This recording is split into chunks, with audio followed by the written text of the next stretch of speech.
Sir నమస్కారం sir. నమస్తే అండి. సార్ వైసీపీ హయాంలో నిర్వహించిన ఆడుదాం ఆంధ్రాలో అవకతవకలు జరిగాయి, భారీ కుంభకోణం జరిగింది. దీనిపైన ఏసీబీ విచారణ జరపాలని చెప్పేసి ఏసీబీ విచారణ కూడా ఆదేశించేశారు గవర్నమెంట్. నిన్నంతా అసెంబ్లీలో కూడా చర్చ పెట్టారు దీనిపైనే. సో ఇది ఇప్పుడు రోజా గారికి ఇరకపోనుంది, ఒచ్చు బిగిసిపోతుంది అన్నట్టుగా ప్రచారం అయితే జరుగుతుంది. మరి ఏసీబీ ఇప్పుడు రంగంలోకి దిగుతుంది కాబట్టి రోజా గారికి కూడా అరెస్టు రేపో మాపో ఖాయం అన్నట్టుగానే చాలా మంది మాట్లాడుతున్నారు సార్. మరి దీనిపైన మీ ఒపీనియన్ ఏంటి? ఏం జరగబోతుంది అంటారు సార్? అంటే మా ప్రభుత్వం చేసేది గొప్పతనం, పాత ప్రభుత్వం చేసిందంతా దుర్మార్గం అన్న పద్ధతిలో వ్యవహారాలు నడుస్తున్నాయి. కాబట్టి పాత ప్రభుత్వం చేసినటువంటి ప్రతి పని ప్రాసిక్యూట్ చేయదగిందే.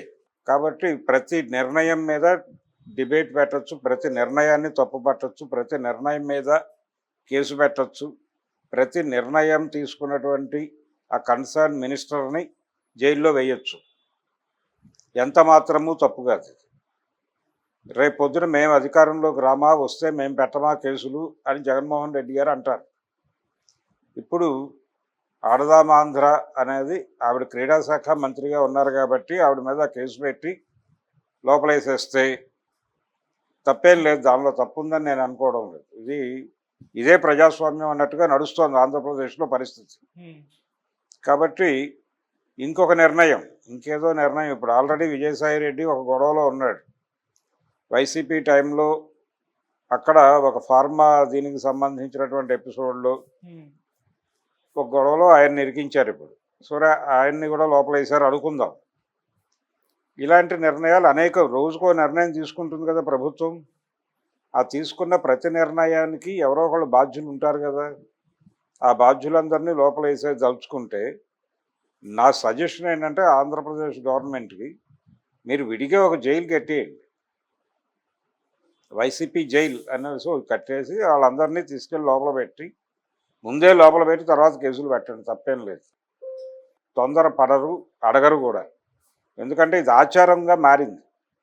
అంటే కేసులు పెట్టడం అనేది ఆచారంగా మారటం అనేది నిజంగానే ఇబ్బందికరమైనటువంటి పరిస్థితి. అంటే ప్రభుత్వం అంటే కేసులు పెట్టడమేనా, ఇంకేం లేదా? పరిపాలన చేయాలి కదా. అక్కడ మొన్నో విన్నాం మనం, ఏది ఆంధ్రప్రదేశ్కు సంబంధించి ఈ బస్సు ఫ్రీ అనేది వాళ్ళు ఇచ్చారు, ఒక హామీ ఇచ్చారు ప్రపంచానికి వాళ్ళు. సూపర్ 6లో వాగ్దానం. ఆ వాగ్దానం అమలు ఎలా జరిగిందో మనం చూసాం. అంటే జిల్లా లోపల జరగాలి, జిల్లా బయటకు వెళ్తే డబ్బులు కట్టాలి, ఇలాంటి ఏదో నిర్ణయం తీసుకున్నారు. అవుట్ ఆఫ్ ది స్టేట్ ఎడితే డబ్బులు కట్టడం అనటం కొంత సమంజసమే. జిల్లాలు చిన్నవైపోయినాయి. ఒక్కో జిల్లా 3 జిల్లాలుగా మారిపోయిన తర్వాత ఇక్కడి నుంచి పక్క ఊరు వెళ్తే జిల్లా మారిపోతే ప్రతి ఊరికి డబ్బులు టికెట్ తీసుకోవాలంటే ఎక్కడి నుంచి చేస్తారు? అంటే ఆ జిల్లా పరిధిలో దిగి నడుచుకుంటూ వెళ్ళాలనే వీళ్ళ ఉద్దేశం. అలాంటి పరిస్థితుల్లో పరిపాలన నడుస్తోంది అక్కడ. కాబట్టి ఇదొక పబ్లిక్ని వాళ్ళు ప్రాపర్గా ఏమీ చూడట్లేదు. ఉద్యోగ కల్పన అని చెప్పారు కానీ ఏమీ లేదు. ఇప్పటికీ హైదరాబాద్ వలసలు యథాతథంగా కొనసాగుతున్నాయి. అక్కడ ఏ రకమైనటువంటి కొత్త ఇండస్ట్రియలైజేషను వస్తున్నాయని చెప్తున్నారు కానీ ఇంకా ఏది ప్రారంభం కాలేదు. ఇంకా సంవత్సరమే కదా అయింది, అప్పుడే ఎలా ఆశిస్తారు అని మాట్లాడుతున్నాడు ఆయన కౌన్సిల్లో, ఎవరు, లోకేష్ గారు. కాబట్టి చాలా వాళ్ళు ఇచ్చినటువంటి హామీలు గందరగోళంగానే ఉన్నాయి. వేగంగా జరుగుతున్నటువంటి రాజధాని నిర్మాణం కూడా వేగంగా జరగట్లేదు. రాజధాని నిర్మాణము వేగంగా జరగట్లేదు. టెంపరీ నిర్మాణాలు అని చెప్పినటువంటి సెక్రటేరియట్, అసెంబ్లీ, వాటి తాలూకా పర్మనెంట్ నిర్మాణాలు దిశగా కూడా అక్కడేం పనులు జరగటం లేదు. యాజ్ ఇట్ ఈజ్గా ఉంది పరిస్థితి, ఏమీ మార్పులేం లేవు. కాకపోతే కొన్ని కోర్ ఏరియాల్లో రోడ్లు రిపేర్ చేసే పని మాత్రం జరుగుతోంది. దాని తర్వాత అంతకు మించి వేగంగా జరుగుతున్నటువంటి కార్యక్రమం ఏదైనా ఉంటే కేసులు పెట్టడమే. కేసులు పెట్టడమే పరిపాలన అనుకుంటే పెట్టుకోవచ్చు, తప్పేం లేదు దానిలో. అందుకనే నేను చెప్పేది అంటే మీరు వేగంగా ఉత్సాహంగా చేస్తున్నటువంటి పనిని ప్రజలు కోరుకోలేదు. ప్రజలు కోరుకొని కేసులు పెట్టే కార్యక్రమం మీరు చాలా ఉత్సాహంగా చేస్తున్నారు కాబట్టి నేనేమంటానంటే ఒక స్పెషల్ జైలు పెట్టేసి టోటల్గా తీసుకెళ్ళి లోపల పెట్టి నెమ్మదిగా కేసులు పెట్టుకోండి. దానికి ఒక విభాగం పెట్టండి. ఒక విభాగాన్ని కొంతమంది అధికారుల్ని కేటాయించి అలా కేసులు పెట్టే ప్రక్రియ కొనసాగించండి. ఎలాగూ 15 ఏళ్ళు మేమే అధికారంలో ఉంటామని చెప్తున్నారు. ఉండండి. 15 ఏళ్ళు జైల్లోనే ఉంటారు వాళ్ళు. ఉండనివ్వండి. ఏం పోయింది? నష్టమేం లేదు కదా! ఒకవేళ వాళ్ళు పార్టీ మారుతాము, తెలుగుదేశంలోకో, జనసేనలోకో, బీజేపీలోకో మారుతామంటే వదిలేసేయండి. లేకపోతే లోపల పెట్టి 15 ఏళ్ళు జైల్లో ఉంచండి. రోజాని అరెస్ట్ చేయండి, కొడాలి నానిని అరెస్ట్ చేయండి. అంటే రోజుకు ఒక లిస్టు బయటకు వస్తుంది. ఈ లిస్టులు బాగానే ఉన్నాయి. ఇవన్నీ జరిగితే బాగానే ఉంటుంది అనుకుంటే డెఫినెట్గా ఇన్ టోటల్ ఈ లిస్టు అంటే నలుగురితో అవుతుందా, 10 మందితో అవుతుందా, టోటల్గా వైఎస్ఆర్సీపీ మెంబర్షిప్ ఎంత ఉంది, 40% ఓట్ బ్యాంక్ ఉంది వాళ్ళకి. ఈ ఓట్లు వేసినటువంటి వాళ్ళని కూడా ఏవైనా కేసుల్లో ఇరికించే ఉద్దేశాలు ఉన్నాయా, ఇలా రకరకాల అనుమానాలు ఉన్నాయి. ప్రస్తుతం ఆంధ్రప్రదేశ్ ప్రభుత్వం కేసుల పట్ల చూపిస్తున్న శ్రద్ధ, కేసుల పట్ల చూపిస్తున్న అంకిత భావం చూస్తే మరి వాళ్ళు ఎటువైపు నడిపిస్తున్నారు అనేది అర్థం కావట్లేదు. వచ్చిన దగ్గర నుంచి వాళ్ళు చేసిన పరిపాలన ఏంటి? తిరుపతిలో ప్రసాదం అని ఒక 15 రోజులు గొడవ, ఒక నెల గడిచింది దాని మీద, ఇంకొక నెల ఎవరిదో కేసు, ఇలా దీని మీదే నడుపుతున్నారు. ఎప్పుడు కూడా అంటే వీళ్ళు ఏం చేస్తున్నారు అనేది ఎప్పుడూ అదరాట్లేదు. అక్కడ అమరావతిలో ఏం జరుగుతోంది అనేది ఎవరికైనా తెలుసా? ఎక్కడైనా ఏదైనా జరుగుతోందా అభివృద్ధి పనులు అంటే? రోడ్ల నిర్మాణం తప్ప. రోడ్లు నిర్మిస్తున్నారు, ఓకే, బాగానే ఉంది. రోడ్ల రిపేర్ కార్యక్రమం జరుగుతోంది, కానీ ఇప్పటికీ చాలా ప్రాంతాల్లో పాత పద్ధతిలోనే ఉన్నాయి రోడ్లు. భయంగానే వాహనాలు నడుస్తున్నాయి. వైఎస్ఆర్సీపీ హయాంలో దాన్ని పూర్తిగా నిర్లక్ష్యం చేసిన మాట వాస్తవమే. పాత ప్రభుత్వం చేసిన తప్పుల్ని తవ్వితీసే బదులు ప్రజలు మీకు ఎందుకు అధికారం ఇచ్చారు, ప్రజలు మీకు ఎందుకు అధికారం ఇచ్చారో ఆ ఏరియాలో ఫోకస్ చేయడం అవసరం. కేసులు తర్వాత పెట్టుకుందరు, కానీ ముందు పరిపాలన మీద కేంద్రీకరించి ప్రజలకు మీరు ఇచ్చిన హామీలు అమలు చేయండి. ప్రజలు ఏమి కోరుకొని మిమ్మల్ని గెలిపించారో వాటిని ఫుల్ఫిల్ చేయండి.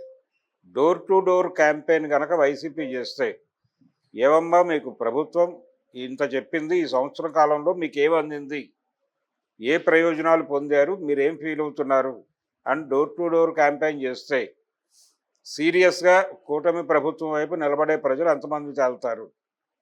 ఆల్రెడీ పౌసాని అరెస్ట్ తర్వాత కొన్ని ఛానల్స్ వెళ్ళి పబ్లిక్ ఒపీనియన్ తీసుకోవడానికి ట్రై చేస్తే వాళ్ళు మేము పరిపాలన కోరుకున్నాం కానీ అరెస్టులు కాదు అని చెప్పారు స్పష్టంగా. కాబట్టి ప్రజల అభిప్రాయం అదే ఉంది.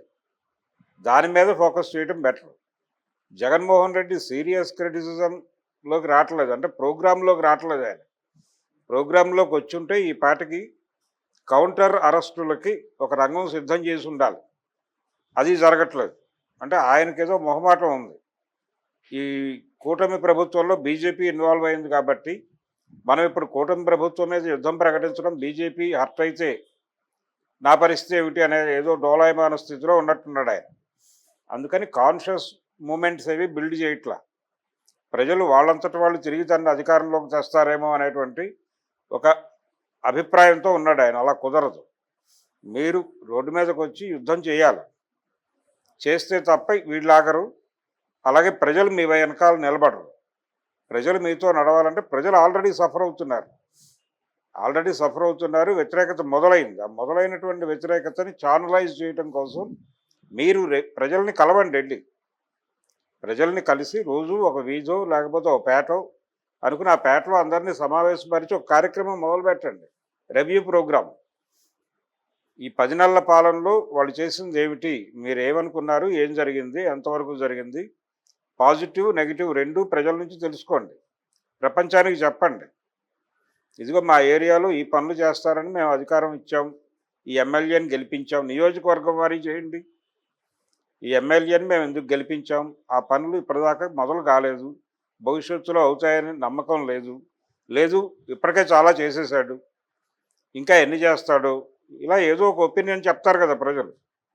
అలా ప్రతి కాన్స్టిట్యూషన్కి ఓ సమావేశం పెట్టి ఓటర్లతో మీటింగులు పెట్టండి. జనాలకు ఒక ప్రోగ్రాం ఉంటుంది కదా, ఒక పొలిటికల్ యాక్టివిటీ నడుస్తుంది కదా. అలాగే మీ మీద కేసులు పెడుతున్నారు వాళ్ళు ఇష్టం వచ్చినట్టు, మీరు కూడా కౌంటర్ కేసులు పెట్టండి. ఆ కేసులు తీసుకోవాలని చెప్పి గొడవ చేయండి, ధర్నాలు చేయండి, ఏదో రకంగా ప్రెజర్ చేసి మీరు కూడా కేసులు పెట్టండి.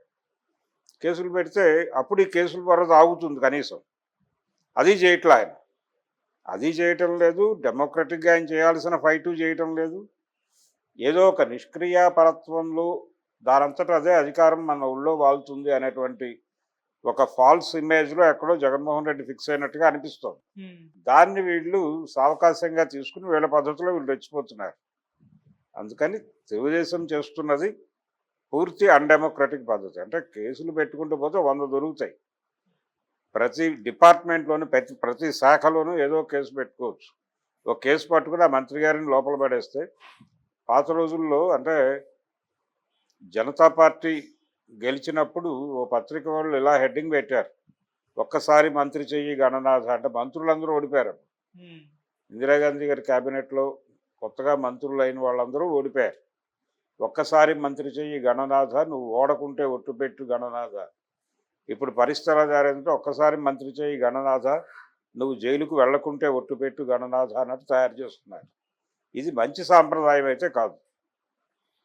మీరు చేశారు కాబట్టి మీరు చేశారు కాబట్టి అని వాళ్ళు చేస్తారు. అంటే ఒక కొత్త సాంప్రదాయాన్ని మీరు రూటేస్తున్నారు. ఈ కొత్త సాంప్రదాయం అందరూ కొనసాగిస్తారు. వాళ్ళు చేయలేదుగా. వాళ్ళు చంద్రబాబును ఒక్కడనే అరెస్ట్ చేశారు. మిగిలిన తెలుగుదేశం వాళ్ళందరినీ వేధించలేదు కదా, వీళ్ళు మొత్తం అందరినీ టార్గెట్ చేస్తున్నారు కదా.